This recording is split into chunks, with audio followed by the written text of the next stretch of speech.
شیر کوي. راځئ مخکې ته نفر ملګري را دعوت کړي او راسئ موضوع باندې به خبرې وکړو. راځئ د افغانانو د ستونزو ته به د حل لاره ولټوو. موږ که چېرته د خپل وطن غم په خپله ونه خورو، هېڅ هم داسې څوک نشته چې هغه به موږ زموږ وطن جوړ کړي او یا به د وطن غم وخوري. نه امریکا، نه پنجاب، نه بل نه بل.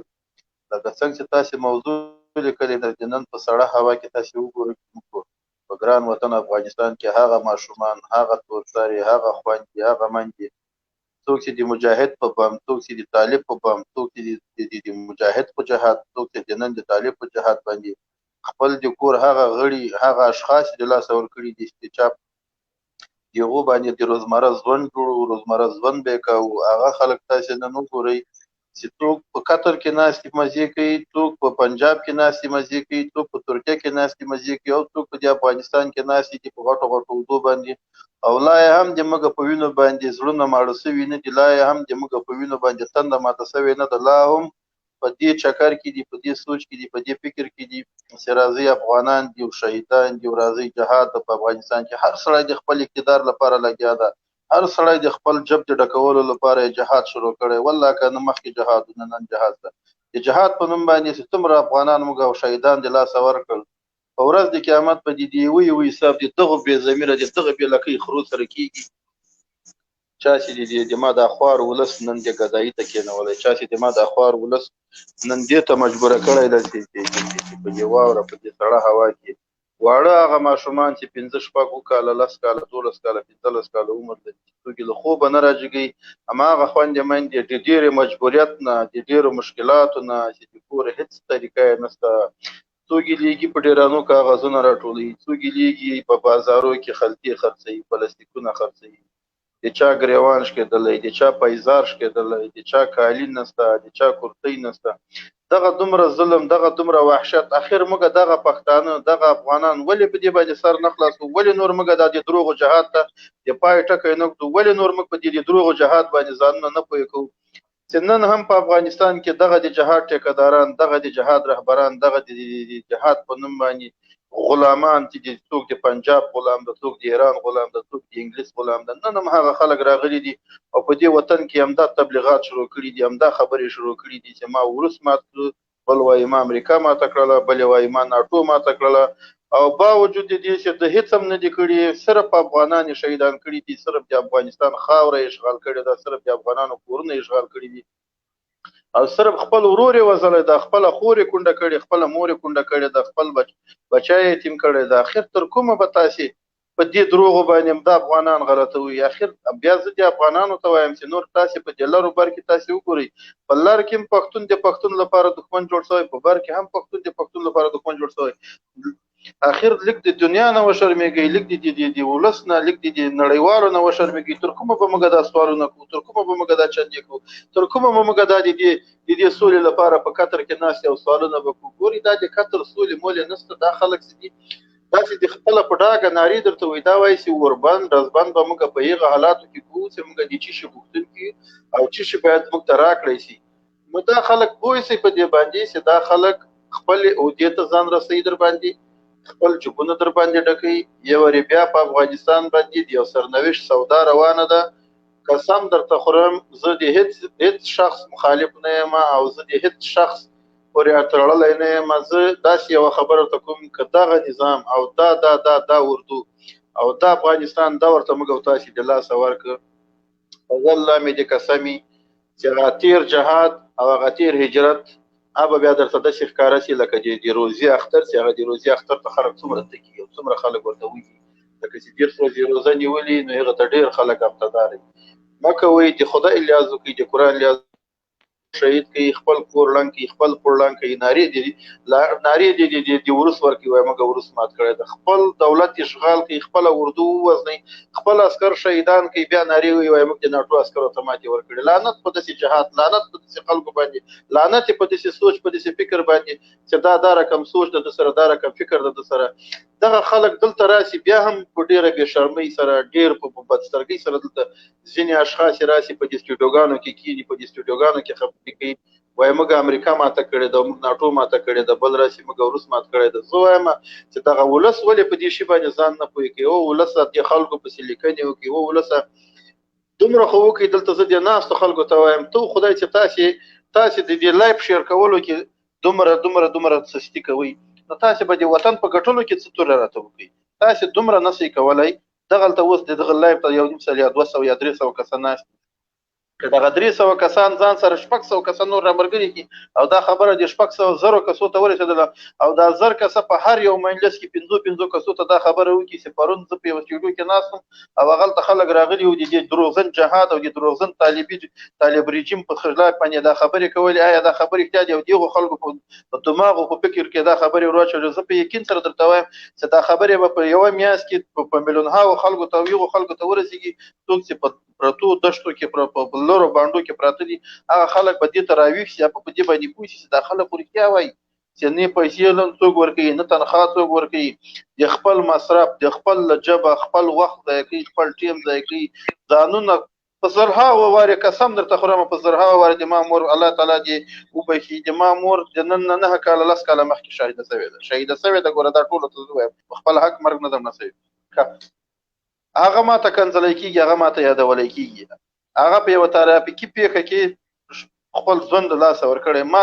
ماته یعنی هغه تهدیدیږي هغه راته یادېږي د هغه باوجود هم زه راځم دلته د تا په سټوډیو کې یا په بل سټوډیو کې یا په بل سټوډیو کې خاص د زړه درد خاص د ځان د دفاع لپاره خاص د وطن د دفاع لپاره خاص په د وطن باندې د یوې مینې لپاره د زړه بدوالي لپاره دنیا مو ولیدله دغه په خاطر باندې موږ دلته راځو کې یو 2-3 سپینې خبرې کوو دلته هغه اشخاص بیا موږ ته راشي چې دیغو پیداوار د چا په لاهور کې سوی د چا په جیچکو کې سوی د چا په فیصل آباد په گجراوالا په منډیانو کې سوی د هغه خلک بیا راشي چې موږ هغه خپل پښتني باندې خوندې موږ ته یادوي اما بیا هم دا ولس په دې باندې نه پیږي چې دا خلک دا سوچ کوي چې یعنی دا خلک به بالکل لاسمانه برالویدلی پیدا سي به دغه چې لټیکو نه پیدا به نمور لري نه او مخلوق او له صدغه تر راغلي خلک دا ټول منځ لري خوند لري ورونه لري عزیزان لري کام کابین لري تربور لري لتاسه نه ولا دغه ناس خلک چې دلته راځي او دا باس مباحثه کوي دا لتاسه نه ک پښتانه دي دا لتاسه نه ولا ک دنیا ک دولت ک ځوان ک زندگی خدای پاک ور کړی او دلته راځي چې دغه خبره په مخ باندې وړي دا خبره کوي دغه برنامه جوړي دا برنامو کې ټیمونه ور کوي دا برنامو کې دومره پردی سپکی سپوري اوري دا د وطن سره هم دومره یو لیونی مینه ده د وطن په مینه کې ډوب دي دا خلکو خارج کې وخت تر کړی دي خارج کې دولتونه لري دي په خارج کې د خپل وطن ارمانونه کړی دي زه په یو خلکو باندې غږ کوم چې د دلته ناس کې غوږی نیولې د خدای خاطر وکي که هیڅ هم نسی کولای دومره خو وکي خلک را تشویق کوي خلکو ته خدا خبري ورسوي د خلکو ترغو همدا هم یو جهاد د جهاد دي ته نه وایي چې توپک وګه کې واچو او دا خپل ورور مړ دا مخالف هم موازنه د سره دي مخالف د مرګ مخالف مدا مخالف هم موازنه دا مخالف کوشش وکړه په خبره باندې پوهه کوشش وکړه د خبرو لاره نه دا پیغام ورسوه کوشش وکړه کې نو د خدای او د قران د رسول الله لاره خبر کا یو عالم ته ور ولا د عالم ته وایي چې د قران آیاتونه وایي یو عالم ته ور ولا ورته د پیغمبر اسلام حدیثونه وایي چې د اسلام وزنه په اسلام کې ناروا ده په اسلام کې نسته مکه د مسلمانان متحدد او موازنه د مسلمانان موازنه اخر ولې د مسلمانان به تاسو کومه پوری سبب ډیر زیاته مننه الکوزه صاحب بخنه غواړم د مرګرو نه ما د خبرې لږ زیاته کړلې انډیا صاحب تاسو مهرباني سلامونه او نیکی هیلې د سټوډیو ملمنو ته د لایف کتونکو ته زړه کومي سلامونه وړاندې کوم واقعا جی صاحب محترم چې کومې خبرې وکړي دا خبرې دي چې ډیر ښه خلک ډیر ښه سیاسيون هم دغه خبرې نشي کولای چونکې دغه د آزاده میډیا د موږ آزاده خلک یو موږ د کوم ګن پورې تړلې نه یو موږ د کوم رهبر پورې تړلې نه یو نه موږ د کوم استخباراتي شبکو پورې تړلې موږ افغانان یو دغه خاوره ده دغه خاوره زموږ مور ده موږ د دې خاورې بچي یو موږ دغه خاورې په هر بچي باندې درتیږو د خاورې په سوځېدلو په درپدرته کېدو باندې موږ در په دره یو